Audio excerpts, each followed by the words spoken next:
Hi hello friends, ಹೇಗಿದ್ದೀರಾ? ನಾನು ನಿಮ್ಮ Ramadan. Friends, thank you so much. ನಿಮ್ಮ ಸಪೋರ್ಟು ನಾನು ಯಾವತ್ತೂ ಮರೆಯಲ್ಲ.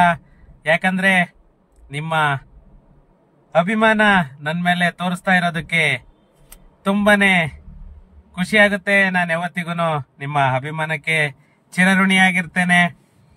ಫ್ರೆಂಡ್ಸ್, ನಿಮ್ಮ ಕ್ವಶನ್ಗೆ ನಾನು ಖಂಡಿತ ಆನ್ಸರ್ ಮಾಡ್ತೇನೆ. ಪ್ರತಿಯೊಬ್ಬರ ಕ್ವಶನ್ಗೂ ನಾನು ಆನ್ಸರ್ ಮಾಡ್ತೇನೆ. ಈ ರಾಂಗ್ ಕಮೆಂಟ್ ಮಾಡೋದೊಂದನ್ನ ಬಿಟ್ಬಿಡಿ. ನಿಮಗೆ ನೆಸೆಸಿಟಿ ಇಲ್ಲ ಅಂತಂದ್ರೆ ಬೇರೆಯವರಿಗೆ ನೆಸೆಸಿಟಿ ಇದ್ದೇ ಇರುತ್ತೆ. ಆ ನೆಸೆಸಿಟಿ ಇರೋರಾದ್ರೂ ಯುಟಿಲೈಸ್ ಮಾಡ್ಕೊಳ್ಳಿ. ಯಾಕಂತಂದ್ರೆ ಯಾವನೋ ಒಬ್ಬ ಬೇಕೂಪ ಮಾಡಾಗ ಇದರಿಂದ ನಮ್ಗೂನು ಅದು ಪ್ರಾಬ್ಲಮ್ ಆಗಿ ನಾವೂನು ಅದನ್ನ ಅಟ್ಲೀಸ್ಟ್ ಒಂದು ಜನಗಳಿಗೆ ಒಂದು ಅವೇರ್ನೆಸ್ ಅನ್ನೋದೊಂದು ಕ್ರಿಯೇಟ್ ಮಾಡಬೇಕು ಅಂತಂದೇಳಿ ಮುಂದೆ ಬಂದಿದೀವಿ. ಸಪೋರ್ಟ್ ಮಾಡಕ್ ಆಗಿಲ್ಲ ಅಂತಂದ್ರೆ ನೀವು ಬಿಟ್ಬಿಡಿ. ಯಾಕಂದ್ರೆ ಯಾರಾದ್ರೂ ಉಪಯೋಗ ಮಾಡ್ಕೊಳ್ಳೋರಾದ್ರೂ ಮಾಡ್ಕೊಂಡ್ಲಿ. ಇವಾಗ ಗವರ್ನಮೆಂಟ್ ಇಂದ ಎಷ್ಟೋ ಫೆಸಿಲಿಟಿಗಳು ಕೊಡ್ತಾ ಇದಾರೆ. ಅದ್ರಲ್ಲಿ ಯುಟಿಲೈಸ್ ಮಾಡ್ಕೊಳ್ತಿರೋರು ಎಷ್ಟು ಜನ ಇದಾರೆ? ಅರ್ಧಕ್ಕರ್ಧ ಯುಟಿಲೈಸ್ ಮಾಡ್ಕೊಳ್ಳಲ್ಲ. ಆದ್ರಿಂದ ನೀವು ಗವರ್ನಮೆಂಟ್ ಇಂದ ಫೆಸಿಲಿಟಿನೇ ಕೊಡ್ಬೇಡಿ ಅಂತ ಹೇಳಕ್ಕಾಗುತ್ತಾ? ಅದೇ ತರನೇನೆ ನಾವು ಪ್ರತಿಯೊಂದು ಆಫೀಸುಗಳಲ್ಲಿ, ಗವರ್ನಮೆಂಟ್ ಆಫೀಸ್ ಆಗ್ಲಿ, ಪ್ರತಿಯೊಂದು ಡಿಪಾರ್ಟ್ಮೆಂಟ್ ಅಲ್ಲೂ ಕೂಡ ಒಂದು ಲಂಚ ಮುಕ್ತ ಮಾಡಬೇಕು ಅಂತಲೇನೆ ಓಡಾಡ್ತಾ ಇದ್ದೀವಿ. ಮತ್ತೆ ಯಾವ್ಯಾವ್ದು ಕೆಲಸಗಳು ಡಿಲೇ ಆಗ್ತಾ ಇದೆ ಆ ಕೆಲಸಗಳನ್ನ ಫಾಸ್ಟ್ ಆಗಿ ಮಾಡಿ ಅಂತಂದೇಳಿ ಅಧಿಕಾರಿಗಳ ಹತ್ರ ನಾವು ಒಂದು ರಿಕ್ವೆಸ್ಟ್ಗಳನ್ನ ಮಾಡಿ ಕೆಲಸಗಳನ್ನ ಮಾಡಿಸ್ತಾ ಇದ್ದೀವಿ. ಅದಕ್ಕೆ ನೀವು ಸಪೋರ್ಟ್ ಮಾಡೋ ತರ ಇದ್ರೆ ಮಾಡಿ, ಇಲ್ಲ ಅಂತಂದ್ರೆ ಖಂಡಿತ ಬೇಡ. ನಿಮ್ಮಿಂದ ನಾವು ಏನೂ ಎಕ್ಸ್ಪೆಕ್ಟ್ ಮಾಡೋದು ಇಲ್ಲ. ಯಾಕಂದ್ರೆ ಅದು ಅವಶ್ಯಕತೆನೂ ಇಲ್ಲ. ಏನೇನೋ ಹುಚ್ಚಾಗಿ ಆ ಕಮೆಂಟ್ಗಳು ಹಾಕಿ ಸುಮ್ನೆನೇನೆ ನಮ್ಮ ಮನ್ಸನ್ನು ನೋಯಿಸ್ಬೇಡಿ. ಯಾಕಂದ್ರೆ ಆ ಹುಚ್ಚು ಕಮೆಂಟ್ಗಳು ಅವನು ಯಾವನ ಕಿತ್ತೋದ್ ನನ್ನ ಮಗ ಒಬ್ಬ ಹಾಕಿದಾನೆ. ಅವನಿಗೆ ಮಾನ ಮರ್ಯಾದೆ, ಅವನು ಮನುಷ್ಯನ್ಗೆ ಹುಟ್ಟಿಲ್ಲ ಅಂತಲೇ ತಿಳ್ಕೊಳ್ತೀನಿ ಅವನು. ಯಾಕಂದ್ರೆ ಮನುಷ್ಯನ್ಗೆ ಹುಟ್ಟಿದ್ರೆ ಆ ತರ ಎಲ್ಲಾನು ಕಮೆಂಟ್ಸ್ ಹಾಕಲ್ಲ. ಅವನ ಅಪ್ಪನ ಮನೆಯಿಂದ ನನ್ನನ್ನ ಸಾಕ್ತಾವನೇನೋ ಅನ್ನೋ ತರ ಕಮೆಂಟ್ ಹಾಕಿದಾನೆ. ಫ್ರೆಂಡ್ಸ್, ಲೇ, ನಾನ್ ಕಷ್ಟಪಡ್ತೀನೋ, ನಾನ್ ಕಷ್ಟಪಟ್ಟು ಜೀವನ ಮಾಡ್ತೀನಿ, ಆ ತಾಕತ್ ಐತೆ ನನಗೆ. ನನ್ನ ಅನುಭವ ಬರೀ ರಿಯಲ್ ಎಸ್ಟೇಟ್ ಅಲ್ಲೇನೆ 21 ವರ್ಷ ನನ್ನ ಅನುಭವ ಹೇಳ್ತೀನಿ ಕೇಳೋ. ಈ ಯೂಟ್ಯೂಬ್ ಬಂದಿರೋದು ನಾನು ಜನಗಳಿಗೆ ಒಂದು ಅವೇರ್ನೆಸ್ ಕ್ರಿಯೇಟ್ ಮಾಡಬೇಕು. ಜನಗಳಿಗೆ ಒಂದು ಗೊತ್ತಾಗೋ ತರ ಅಟ್ಲೀಸ್ಟ್ ಬೇಸಿಕ್ ಫೆಸಿಲಿಟೀಸ್ ಆದ್ರೂ ಕೂಡ ತಗೊಳ್ಳೋ ತರ ಆಗ್ಬೇಕು. ಜನ ಎಲ್ಲಾನು ಅವರಿಗೆ ಒಂದು ಬೇಸಿಕ್ ನಾಲೆಡ್ಜ್ ಆದ್ರೂ ಬರಬೇಕು. ಗವರ್ನಮೆಂಟ್ ಇಂದ ಏನೇ ಬಂದ್ರು ಕೂಡ ಅದನ್ನ ಲಕ್ಷ ಸಾವಿರ ಕೊಟ್ಟು ಅವ್ರು ಹಾಳು ಮಾಡ್ಕೊಳ್ಬಾರ್ದು. ಅದನ್ನ ಹಂಗೇನೇನೆ ಯುಟಿಲೈಸ್ ಮಾಡ್ಕೊಂಡ್ಲಿ ಅನ್ನೋದೊಂದು ಕ್ರಿಯೇಟ್ ಮಾಡ್ಬೇಕು ಅನ್ನೋದೇನೆ ನನ್ನ ಮನ್ಸಲ್ಲಿರೋದು. ಅದೇ ಇದರಿಂದಲೇನೆ ನನ್ನ ಚಾನೆಲ್ ಅನ್ನ ನಾನು ಕ್ರಿಯೇಟ್ ಮಾಡಿರೋದು. ನಿನ್ನಂತ 100 ಜನ ಬಂದ್ರು ಕೂಡ ನನ್ನನ್ನ ಏನು ಮಾಡ್ಲಿಕ್ಕಾಗಲ್ಲ. ಅದು ನಾನು ತಲೆನೂ ಕೆಡ್ಸ್ಕೊಳಲ್ಲ. ಫ್ರೆಂಡ್ಸ್, ಇನ್ನ ಒಂದು ವಿಷಯ ಹೇಳ್ತೀನಿ. ನಾನು ಯಾವುದೇ ಪಕ್ಷದವನ ಅಲ್ಲ. ನಾನು ಪ್ಯೂರ್ಲಿ ಸೋಷಿಯಲ್ ವರ್ಕರ್. ನಾನೊಬ್ಬ RTI ಕಾರ್ಯಕರ್ತ. ನಾನು KRS ಪಕ್ಷದಲ್ಲಿ ಇದ್ದೇನೆ. ಏನಕ್ಕಾಗಿ ಅಂತಂದ್ರೆ ಲಂಚ ಮುಕ್ತ ಮಾಡಬೇಕು ಅಂತ KRS ಪಕ್ಷದಲ್ಲಿ ಇದ್ದೇನೆ. ಮತ್ತೆ ನಾನೊಬ್ಬ ಆಲ್ ಇಂಡಿಯಾ RTI ಕಾರ್ಯಕರ್ತ. ಫ್ರೆಂಡ್ಸ್, ನನ್ನ ಸೇವೆನೇನೆ, ನಾನು ಸಮಾಜ ಸೇವೆ ಮಾಡ್ಬೇಕಂತಲೇನೆ ನಾನು RTI ಕೂಡ ನಾನು ಮೆಂಬರ್ಶಿಪ್ ತಗೊಂಡಿರೋದು. ಫ್ರೆಂಡ್ಸ್, ಇರ್ಲಿ, ತಲೆ ಕೆಡ್ಸ್ಕೊಳ್ಳೋದಿಲ್ಲ. ಅದ್ರ ಬಗ್ಗೆ ನಾನು ಯೋಚನೆನೂ ಮಾಡಲ್ಲ. ನನಗೆ ಯಾವಾಗ ಫ್ರೀ ಟೈಮ್ ಸಿಕ್ಕಿದ್ರೆ ಆ ಟೈಮಲ್ಲಿ ನಾನು ಒಂದು ವಿಷಯದ ಬಗ್ಗೆ ನಾನು ಮಾತಾಡಿ ಅದನ್ನ ಜನಗಳಿಗೆ ಗೊತ್ತಾಗೋ ತರ ಮಾಡ್ತೇನೆ. ಅದ್ರ ಬಗ್ಗೆ ಎರಡನೇ ಮಾತಿಲ್ಲ. ಏನು ತಲೆ ಕೆಡ್ಸ್ಕೊಳ್ಳೋ ಅವಶ್ಯಕತೆನೂ ಇಲ್ಲ. ಏನಂದ್ರೆ ಅಂತವ್ರಿಗೆ ಅಟ್ಲೀಸ್ಟ್ ನೀವಾದ್ರೂ ಬುದ್ಧಿ ಕಲಿಸ್ಲಿ ಅಂತ ಹೇಳ್ಬಿಟ್ಟು ನಾನು ಇವೆಲ್ಲ ಹೇಳ್ತಾ ಇದ್ದೇನೆ. ಅಷ್ಟ್ ಬಿಟ್ರೆ ಬೇರೆ ಇನ್ನೇನು ಉದ್ದೇಶ ಇಲ್ಲ. ಫ್ರೆಂಡ್ಸ್, ಬೇಜಾರ್ ಮಾಡ್ಕೋಬೇಡಿ. ಇವತ್ತು ಒಂದು ಮುಖ್ಯವಾದ ವಿಷಯ ಅಂತ ಅಂದ್ರೆ, ಫ್ರೆಂಡ್ಸ್, ಎಲ್ಲರಿಗೂ ಗೊತ್ತಿರೋ ಹಾಗೇನೇನೆ ಮೊನ್ನೆ ಸಚಿವ ಸಂಪುಟದಲ್ಲಿ ನಮ್ಮ ಗ್ರಾಮ ಪಂಚಾಯತಿಗೆಲ್ಲಾನು ಬೀಕತ ಕೊಡ್ಬೇಕು ಅಂತ ಹೇಳ್ಬಿಟ್ಟು ಸಂಪುಟದಲ್ಲೇನೇನೆ ಕಮಿಟಿಯಲ್ಲೇನೇನೆ ಎಲ್ಲಾನು ಪಾಸ್ ಆಯ್ತು. ಬಿಲ್ ಎಲ್ಲ ಪಾಸ್ ಆಗಿದೆ. ಇವಾಗ ಅದರದ್ದು ವರ್ಕ್ ಎಲ್ಲಾನು ಪ್ರೋಗ್ರೆಸ್ ನಡೀತಾ ಇದೆ. ಅದು ಸ್ವಲ್ಪ ದಿನ ಟೈಮ್ ತಗೊಳುತ್ತೆ. ಯಾಕಂತ ಅಂದ್ರೆ ಅವರು ಪ್ರತಿಯೊಂದನ್ನು ಡಾಟಾ ಕಲೆಕ್ಟ್ ಮಾಡಬೇಕು, ಮತ್ತೆ ಸಾಫ್ಟ್ವೇರ್ ಇಂಪ್ಲಿಮೆಂಟ್ ಮಾಡಬೇಕು. ಅದರಿಂದ ಸ್ವಲ್ಪ ಟೈಮ್ ತಗೊಳುತ್ತೆ. ಎಲ್ಲರೂ ಇಷ್ಟೇ ವರ್ಷದಿಂದ ಸುಮಾರು 2013ರಿಂದನೂ ಯಾವುದೇ ಖಾತಾ ಮಾಡಿರ್ಲಿಲ್ಲ. ಇವಾಗ ನಿಮ್ಮ ಪುಣ್ಯ ಖಾತಾ ಮಾಡ್ತಿದ್ದಾರೆ, ಅದನ್ನ ಅಟ್ಲೀಸ್ಟ್ ಯುಟಿಲೈಸ್ ಮಾಡ್ಕೊಳ್ಳಿ. ಯಾಕಂತಂದ್ರೆ ನಗರಸಭೆ, ಪುರಸಭೆ ಮತ್ತೆ ಪಟ್ಟಣ ಪಂಚಾಯತಿದು ಏನು ನಡೀತಾ ಇದೆ ಅವರೆಲ್ಲ ಖುಷಿಯಾಗಿ ಮಾಡಿಸ್ಕೊಳ್ತಾ ಇದ್ದಾರೆ. ಗ್ರಾಮ ಪಂಚಾಯತಿಯವರು ಕೂಡ ಎಲ್ಲಾ ಪಂಚಾಯತಿಗಳಲ್ಲೂ ಕೂಡ ಖಾತಾ ಮಾಡ್ಲಿಕ್ಕೇನೆ ಎಲ್ಲ ತಯಾರಿನೂ ನಡೀತಾ ಇದೆ. ಇನ್ನ ಒಂದು ಫ್ರೆಂಡ್ಸ್ ತುಂಬಾನೇ ಮಾಹಿತಿ ಬರ್ತಾ ಇದೆ ನನ್ಗೆ, ಯಾರು ಕೂಡ ದುಡ್ಡು ಕೊಟ್ಟು ರಿಜಿಸ್ಟ್ರೇಷನ್ ಮಾಡ್ಕೋಬೇಡಿ. ಇವಾಗ ಎಕ್ಸ್ಟ್ರಾ ಅಮೌಂಟ್ಗಳು ಕೊಟ್ಟು ಬೇರೆ ಕಡೆ ಎಲ್ಲಾನು ಸಬ್ ರಿಜಿಸ್ಟರ್ಗಳಲ್ಲಿ ಎಕ್ಸ್ಟ್ರಾ ಅಮೌಂಟ್ ಕೊಟ್ಬಿಟ್ಟು ರಿಜಿಸ್ಟ್ರೇಷನ್ಗಳು ಮಾಡ್ಕೊಳ್ತಾ ಇದ್ದಾರೆ. ಇವೆಲ್ಲನೂ ರಿಜಿಸ್ಟ್ರೇಷನ್ ರಿಜಿಸ್ಟ್ರೇಷನ್ ಅಲ್ಲ, ಖಾತಾ ಆಗ್ಬೇಕು ಅಂದ್ರೆ ತುಂಬಾ ಕಷ್ಟ ಇದೆ. ಯಾಕಂದ್ರೆ ನಮ್ಮ ಮಾನ್ಯ ಮುಖ್ಯಮಂತ್ರಿಗಳು ಸ್ಟ್ರಿಕ್ಟ್ ಆಗಿ ವಾರ್ನ್ ಮಾಡಿದ್ದಾರೆ, ಇನ್ನ ಯಾವುದೇ ಕಾರಣಕ್ಕೂ ಅನಧಿಕೃತ ಬಡಾವಣೆಗಳು ಇರಬಾರ್ದು, ಯಾವುದೇ ಇದ್ರೂ ಕೂಡ ಓನ್ಲಿ ಅಧಿಕೃತ ಮಾತ್ರ ಇರಬೇಕು ಅಂತ ಹೇಳ್ಬಿಟ್ಟು. ಆದ್ರೂ ಕೂಡ ತುಂಬಾ ಜನ, ನಾನು ಅಬ್ಸರ್ವ್ ಮಾಡ್ತಾ ಇದ್ದೇನೆ, ತುಂಬಾ ಜನ ಹೋಗಿ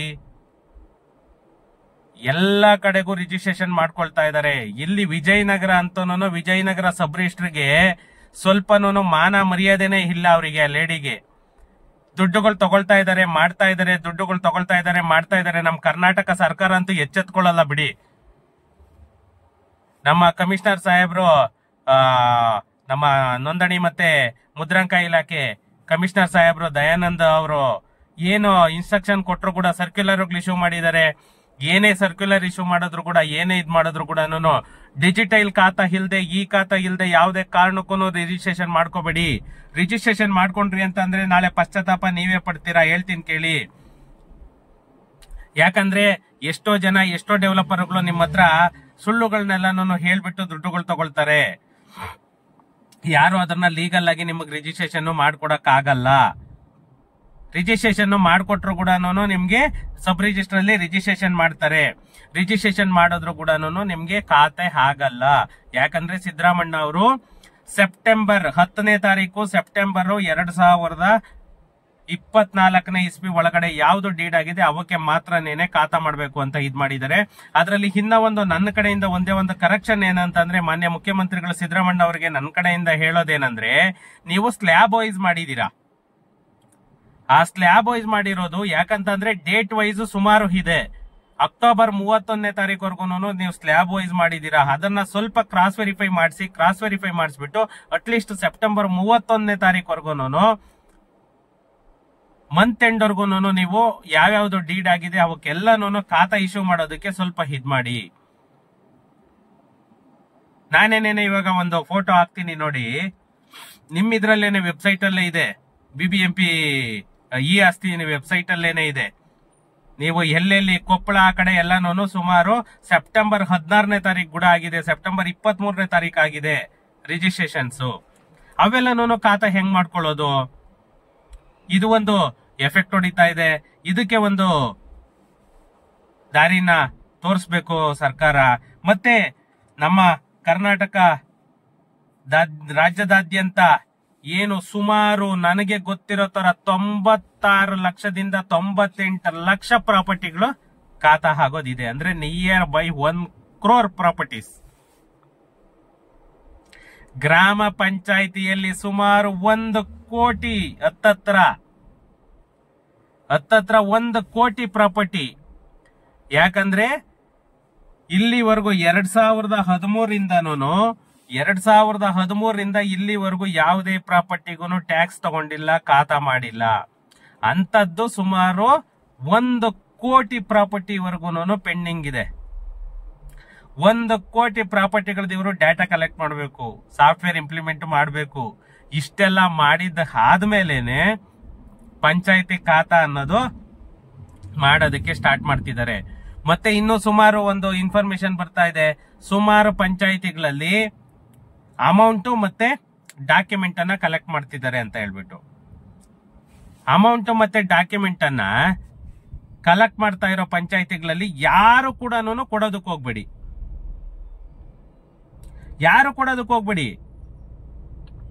ಯಾಕಂದ್ರೆ ಇನ್ನೂ ಅಲ್ಲಿ ಸರ್ಕ್ಯುಲರೇ ಬಂದಿಲ್ಲ ಯಾವುದೇ ಪಂಚಾಯತಿ ಕೂಡ ನೀವೇನೋ ಡಾಕ್ಯುಮೆಂಟ್ ಕಲೆಕ್ಟ್ ಮಾಡಿ, ನೀವು ಟ್ಯಾಕ್ಸ್ ಕಲೆಕ್ಟ್ ಮಾಡಿ ಅಂತಂದೇಳಿ ಯಾವುದೇ ಅಮೆಂಡ್ಮೆಂಟ್ ಬಂದಿಲ್ಲ, ಯಾವುದೇ ಸರ್ಕ್ಯುಲರ್ ಇಶ್ಯೂ ಆಗಿಲ್ಲ ಕರ್ನಾಟಕ ಸರ್ಕಾರದಿಂದ. ಇವರು ಯಾವ ತರ ಟ್ಯಾಕ್ಸ್ ತಗೊಳ್ತಾ ಇದ್ದಾರೆ ಅಂತಂದೇಳಿ ಗೊತ್ತಿಲ್ಲ ನನಗೆ. ಯಾಕಂತಂದ್ರೆ 2-3 ಜನ ಫೋನ್ ಮಾಡಿ ಹೇಳಿದ್ರು, ಸರ್ ಈ ತರ ಡಾಕ್ಯುಮೆಂಟ್ ನೀವು ಮತ್ತೆ ದುಡ್ಡನ್ನ ತಗೊಂಡ್ ಬನ್ನಿ ಅಂತ ಹೇಳ್ತಿದ್ದಾರೆ. ಕೊಡ್ಬೋದಾ ಅಂತ ನಾನು ಖಂಡಿತ ಬೇಡ ಅಂತಲೇನೆ ಹೇಳಿ ಹೋಲ್ಡ್ ಮಾಡಿಸಿದೀನಿ. ಯಾಕಂದ್ರೆ ಯಾವುದೇ ಪಂಚಾಯತಿಗೂ ಇನ್ನ ಸರ್ಕ್ಯುಲರ್ ಬಂದಿಲ್ಲ. ಸರ್ಕ್ಯುಲರ್ ಬರ್ದೇ ಇರೋದ್ರಿಂದ ನೀವು ಅಲ್ಲಿ ತಗೊಂಡೋದ್ರು ಕೂಡ ಅದು ವೇಸ್ಟ್. ಸರ್ಕ್ಯುಲರ್ ಬರಬೇಕು, ಆಮೇಲೆ ನಿಮ್ಗೆ ಅದು ಸ್ಲ್ಯಾಬ್ ವೈಸ್. ಯಾಕಂದ್ರೆ ಇನ್ನ BBMP ಲಿಮಿಟ್ ಅಲ್ಲೆಲ್ಲ ನೆಕ್ಸ್ಟ್ ಮಂತ್ ಇಂದ ಏಪ್ರಿಲ್ 1 ಇಂದನೂ ನಿಮ್ಗೆ ಇವಾಗ ಏನ್ ಇಯರ್ ಎಂಡಿಂಗ್ ಮುಗೀತು, ಇನ್ 31st ಇಯರ್ ಎಂಡಿಂಗ್ ಮುಗೀತಿದ್ದಾಗೇನೆ ನಿಮ್ಗೆ ಏಪ್ರಿಲ್ 1 ಇಂದ ನಿಮ್ಗೆ ಹೊಸ ಸಂವತ್ಸರದಲ್ಲಿ ಏನ್ ಇದು ಮಾಡ್ತಿದ್ದಾರೆ ಎಲ್ಲಾನು ಸ್ಲ್ಯಾಬ್ಗಳೆಲ್ಲ ಚೇಂಜ್ ಮಾಡ್ತಾ ಇದಾರೆ, ಟ್ಯಾಕ್ಸ್ ಎಲ್ಲಾನು ಚೇಂಜ್ ಮಾಡ್ತಿದ್ದಾರೆ. BBMP ಲಿಮಿಟ್ ಅಲ್ಲಿ ಯಾರ್ಯಾರ್ದಿನ್ನೋ ಪೆಂಡಿಂಗ್ ಇದೆ ಅವರೆಲ್ಲರೂ ಹೋಗ್ಬಿಟ್ಟು ಇವಾಗೇನೆ ಟ್ಯಾಕ್ಸ್ ಎಲ್ಲಾನು ಪೇ ಮಾಡ್ಬಿಟ್ಟು ನೀವು ಖಾತಾಗೆ ಅಪ್ಲೈ ಮಾಡಿ ಬನ್ನಿ. ಮತ್ತೆ ಇನ್ನೊಂದು ವಿಷಯ ಅಂತ ಅಂದ್ರೆ ಫ್ರೆಂಡ್ಸ್, ನಗರಸಭೆಗಳಲ್ಲಿ ಪುರಸಭೆಗಳಲ್ಲಿ ಸುಮಾರು 25,000 20,000 ತಗೊಳ್ತಾ ಇದ್ದಾರೆ ಅಂತ ಹೇಳ್ತಾ ಇದ್ದಾರೆ. ಯಾಕಂದ್ರೆ ಇವತ್ತು ಇದ್ರಲ್ಲಿ ಯಾರು ಕೂಡ ಅಷ್ಟೊಂದು ಮೂರ್ಖರಾಗಬೇಡಿ, ಯಾರು ಕೂಡ ನೀವು ಮೂರ್ಖರಾಗಬೇಡಿ. ಒಂದು ಲಿಮಿಟ್ ಇರುತ್ತೆ, ಆ ಲಿಮಿಟ್ ತಗೊಂಡು ಏನೋ ಒಂದು ನಾಮಿನಲ್ ಅಮೌಂಟ್ ತಗೊಂಡು ಅವ್ರ ಕೆಲಸ ಅವ್ರು ಏನೋ ಮಾಡ್ಕೊಡ್ಲಿ. ಅದು ಬಿಟ್ಬಿಟ್ಟು ನೀವು ಎಷ್ಟಂದ್ರೆ ಅಷ್ಟೇ ಕೊಟ್ಟು ಮಾಡ್ಕೋಬೇಡಿ. ಯಾವುದೇ ಟೈಮ್ ಲಿಮಿಟ್ ಇಲ್ಲ. ಅವರು 3 ಮಂತ್ಸ್ ಏನ್ ಗಡುವು ಕೊಟ್ಟಿದ್ದಾರೆ ಖಂಡಿತ ಎಕ್ಸ್ಟೆಂಡ್ ಆಗುತ್ತೆ, ಖಂಡಿತ ಎಕ್ಸ್ಟೆಂಡ್ ಆಗುತ್ತೆ. ನೀವು 3 ತಿಂಗಳಂತ ಹೇಳ್ಬಿಟ್ಟು ಯಾವನೋ ಬ್ರೋಕರ್ಗೂ ಎಲ್ಲ ಕಡೆಗೂ ಕೊಟ್ಟು 25,000 30,000 40,000 ಆ ತರ ಕೊಟ್ಟೆಲ್ಲನೂ ನೀವು ಮಾಡ್ಕೊಳಕ್ ಹೋಗ್ಬೇಡಿ.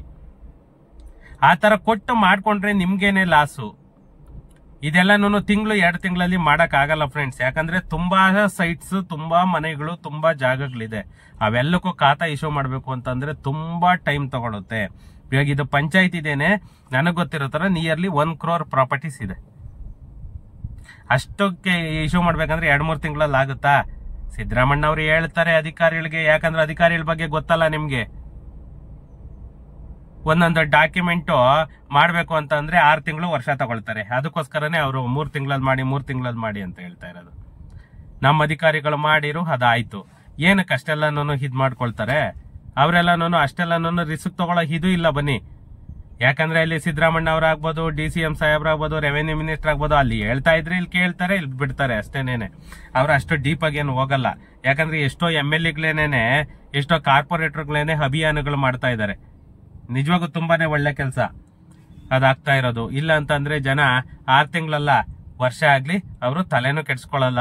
ಜನನು ಅದೇ ತರ ಇದಾರೆ ನೋಡಿ. ಇವಾಗ ಏಪ್ರಿಲ್ 1 ಇಂದ ನಿಮ್ಮ ಸ್ಲ್ಯಾಬ್ ಚೇಂಜ್ ಆಗ್ತಾ ಇದೆ ಟ್ಯಾಕ್ಸ್ದು. ಸುಮ್ನೆ ಏನಕ್ಕೆ ಬಾರ್ಡನ್ ಮಾಡ್ಕೊಳ್ತೀರಾ? ಕಟ್ಟೋದು ಯಾವಾಗಿದ್ರು ಕಟ್ಬೇಕು, ಹೋಗ್ಬಿಟ್ಟು ನೀವು ಕ್ಲಿಯರ್ ಮಾಡ್ಕೊಳ್ಳಿ. ಓಕೆ ಫ್ರೆಂಡ್ಸ್, ಸಿಗೋಣ ನೆಕ್ಸ್ಟ್ ವಿಡಿಯೋದಲ್ಲಿ.